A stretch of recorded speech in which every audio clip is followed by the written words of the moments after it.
اتنی عقل جانور کو بھی ہوتی ہے۔ قرآن میں آدم کے دو بیٹوں کا ایک واقعہ بیان ہوا ہے۔ ایک بھائی نے غصے میں آ کر دوسرے بھائی کو قتل کر دیا۔ یہ کسی انسان کے قتل کا پہلا واقعہ تھا۔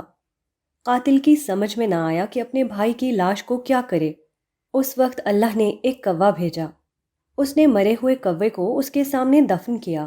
اس نے اپنی چونچ اور پنجے سے زمین کھودی اور مردہ کوے کو اس کے اندر رکھ کر اوپر سے مٹی ڈال دی۔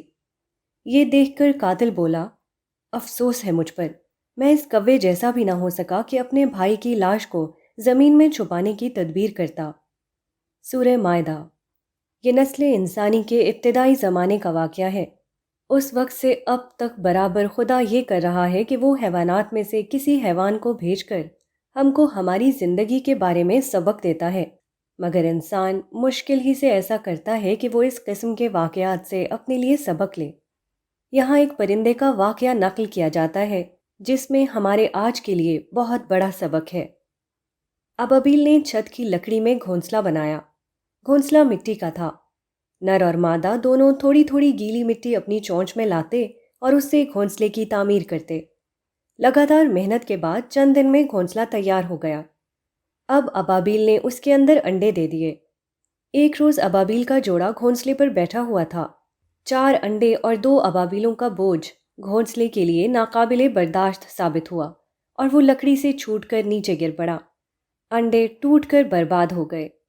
اس کے بعد دیکھنے والوں نے دیکھا کہ دونوں ابابیلیں پوری چھت میں چاروں طرف اڑ رہی ہیں۔ وہ چھت کی لکڑیوں میں اپنے اگلے گھونسلے کے لیے زیادہ محفوظ جگہ تلاش کر رہی تھیں۔ بالآخر انہوں نے اپنے لیے ایک ایسی جگہ پالی جو غیر ہموار ہونے کی وجہ سے گھونسلے کو زیادہ سنبھال سکتی تھی۔ پہلی بار ابابیلوں نے خالی مٹی کا گھونسلہ بنایا تھا۔ اب دوسری بار انہوں نے جو مٹی لانی شروع کی اس میں گھاس ملی ہوئی تھی۔ پہلے تجربے کے بعد انہوں نے صاف گارے کو ناکافی پایا تو انہوں نے گھاس ملے ہوئے گارے سے گھونسلہ بنانا شروع کیا۔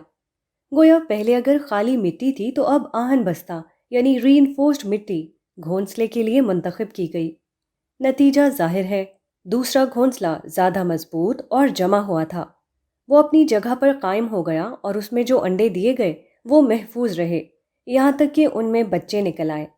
بچے اپنی ماں کے ساتھ اڑ کر فضا میں غائب ہو گئے۔ یہ واقعہ خورشید احمد بسمل صاحب کے اپنے مکان کا ہے۔ انہوں نے 19 ستمبر 1979 کو اپنا مذکورہ کمرہ دکھایا اور مجھ سے یہ واقعہ بیان کیا۔ جانور کی کوشش اگر پہلی بار ناکام ہو جائے تو دوسری کوشش سے پہلے وہ یہ معلوم کرتا ہے کہ اس کے عمل میں کون سی کمی تھی جس نے اس کے منصوبے کو ناکام بنا دیا، اور پھر زیادہ کامل منصوبے کے تحت دوسری تعمیر کرتا ہے۔ مگر ہمارا آشیانہ گرتا رہتا ہے اور کبھی ہم کو احساس نہیں ہوتا کہ اپنی کمی کو معلوم کر کے زیادہ مستحکم تعمیر کا منصوبہ بنائیں۔